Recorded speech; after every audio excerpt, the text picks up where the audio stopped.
Greetings, all you wonderful people. It's great, amongst much else, getting your comments and seeing a snapshot of opinions. It helps me direct my research and it generally keeps me on my toes, so please keep the comments coming.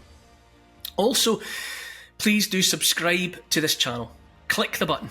In fact, subscribe to all my outlets. Click every button and take a look at my website as well. There's merch on there. Okay. Just before I launch into this week's monologue, please let me remind you about my patreon.com site.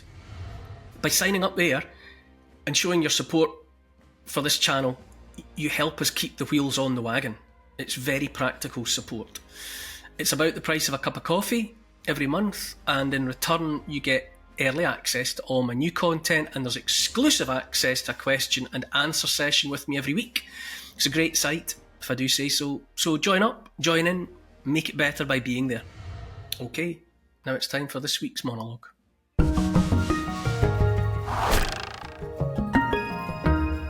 This week I listened, as I often do, to Candace Owens.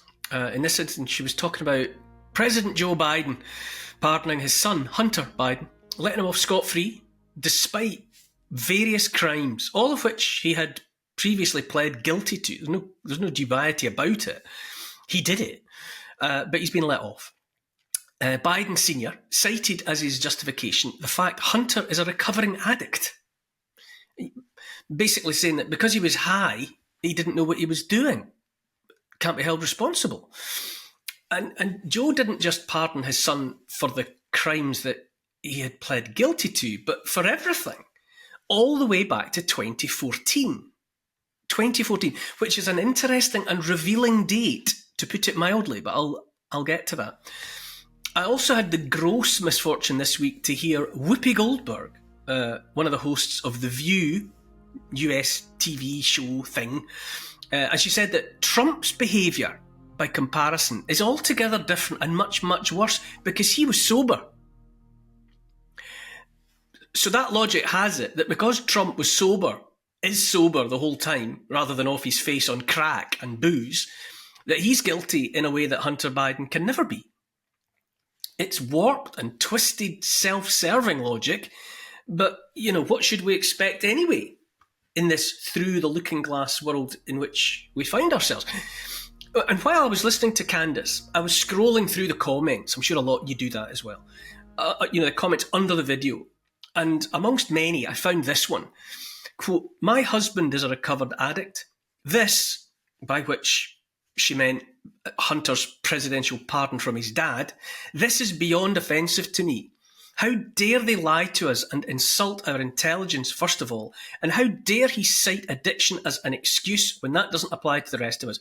My husband and I work our asses off and still live paycheck to paycheck. We both work, so we can't get government help. We have kids in daycare, a teen with autism, and we actually have to pay bills. We must struggle because of a bad choice my husband made years ago while in the thick of addiction and depression that left a felony on his record which inhibits him from getting a good job. He has to work night shift and sacrifice family time, which leaves me working over 40 hours a week and basically being a single mom." Now, those words strike me as going right to the heart of the matter. Especially that bit about my husband and I work our asses off and still live paycheck to paycheck. Among other things, this is reality. Cold, hard reality of the sort most of us can identify with. The husband, the man, is sober now, and life is hard for him and his family. No fairy tale happy ending, just harsh reality. Now, there are all kinds of addicts, and there are all sorts of things to be addicted to, not just alcohol, drugs, and sex. Too many people are addicted to fairy stories. And there have been no shortage of fairy stories in recent time about the thing they called COVID, about the climate, about the war in Ukraine, all of it recited by the arch storytellers of the mainstream relic media. Too many people are high on the thought someone's coming to save them. Someone's coming to right all the wrongs and to give them the sort of happy ending they see in movie after movie. But real life is not like that. If life was like the movies, then the sober addict husband from that comment under Candace's video would be living happily ever after. But no, his reward, his wife's reward, is to work all the hours and live from paycheck to paycheck. Reality is hard because it's real. And life is not fair, as, well, most of us learn eventually. But look at the Biden family.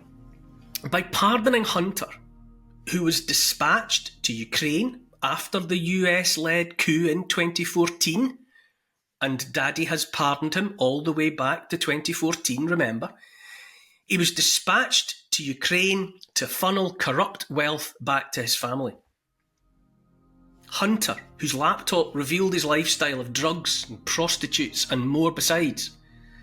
By pardoning Hunter and letting him off with all of it, President Biden is telling the American people, and the wider world for that matter, that he's corrupt and that he doesn't care who knows it because he's powerful. He's the President of the United States of America. You could say Joe Biden's senile. You could say that he's not in charge of anything. He doesn't really know what he's doing from one minute to the next. You could say that Hunter has actually been pardoned by the deep state. Whatever. It doesn't matter. The relevant point is that we, the little people, are being told right to our faces the reality is that our world is run by crime families, sometimes cooperating with one another and sometimes at war for more control, more power, and that there's not a damn thing we can do about it. So many of us knowing this about the Biden family and so much else about the real ways of the world is perhaps an unintended consequence of the internet, which is to say that by building a matrix in which to trap everyone else, the baddies inadvertently gave us, at the same time, the means to see behind the curtain, to see the truth of the little man working the levers back there, the little wizards. Whether by accident or by design, we see them. And all we're experiencing now, especially the increasingly frantic and deranged censorship of the internet, is that desperate little man's reaction and response to being out in the open, being seen. The game, the great game, has been made different. And so now we're having it rammed down our throats that there's one set of rules for them and there's another set, quite a different set of rules for us. But as I say, look at the Biden family. The patriarch of the family has been manipulating the levers of power for his own ends, for his family's ends, for decades, ending up, notionally at least, as the most powerful man in the world. The Bidens are fabulously wealthy, and have been for the longest time. They have all that we are invited to aspire to in our wildest dreams. And yet, look how all that worked out for them. Do the Bidens seem like the happiest people? Their lives look like a kind of hell to me, if I'm honest. Like drinking fine wine and eating the best food while you're up to your neck in an open sewer. Look what Hunter had to do for years in his downtime just to get through the day and the night. Crack cocaine and prostitutes being perhaps the least of his preferred distractions.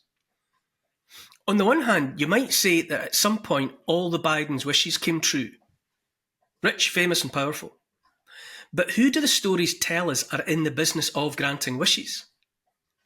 Morally ambivalent genies at best, and the devil himself at worst.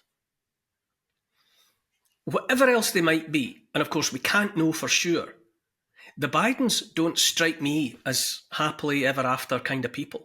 Not in the least. I ask you sincerely, would you swap places with any of them? But back to that husband, the recovered addict, and his wife, working their asses off and living from paycheck to paycheck. No one came to save them so far, even after he did the right thing. And in truth, no one is coming to save them. It will be entirely up to them what happens to them next. As Bruce Hornsby and The Range sang, that's just the way it is. So what am I saying here? I suppose I'm saying it's easy to understand why there are so many addicts, addicted to drink, drugs, the prospect of avenging heroes and the promise of happy endings. Being drunk takes the edge off, as we say. It obscures reality. It even makes reality go away.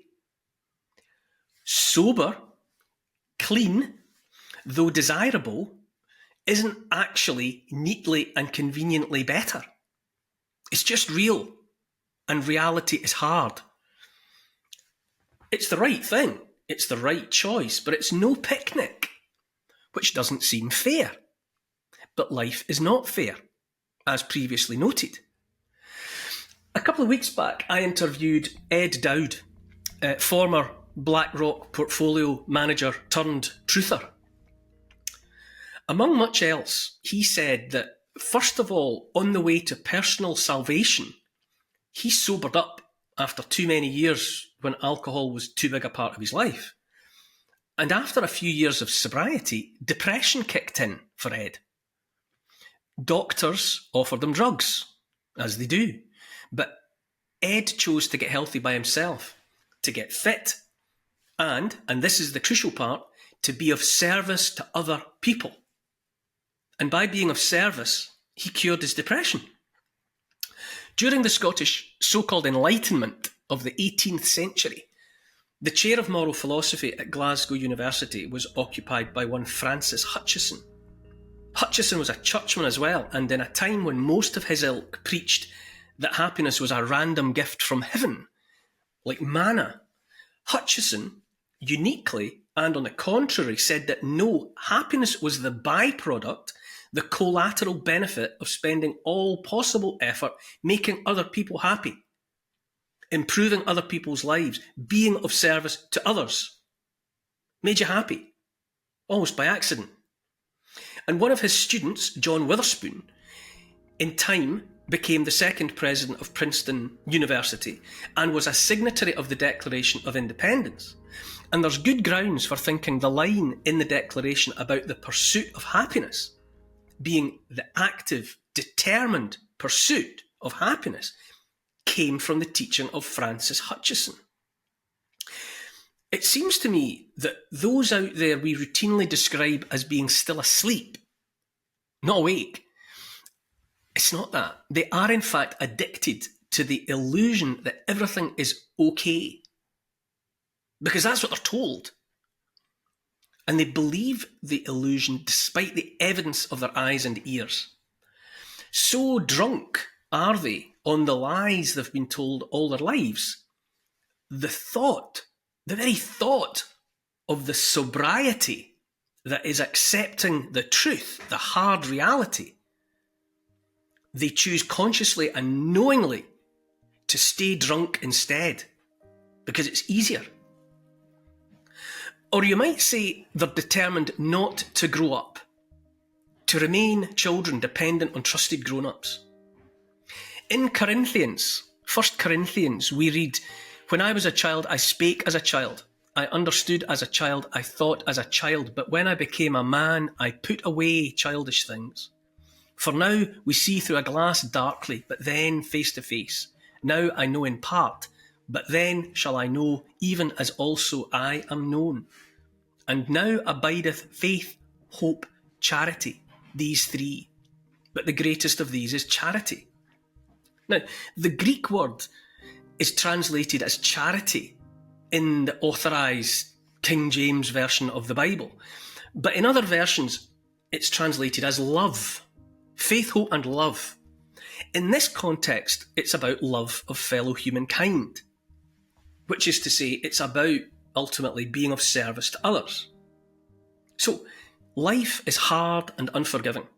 Reality is hard and unforgiving. It's no fairy tale.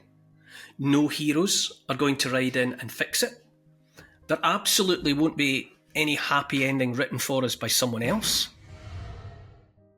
A good father, a father worth having, can't make you happy. He might want to, but even all the money and power in the world won't enable a father to do that. Not even God can do that. And I don't think that's the point anyway. Just being handed happiness like a child handed a lollipop. All a good father can do, and it's absolutely the best and the most, is love you. knowing you're loved is all you need if you're lucky enough to have it. It seems to me the rest, living life, facing up to reality, hard reality, is up to us.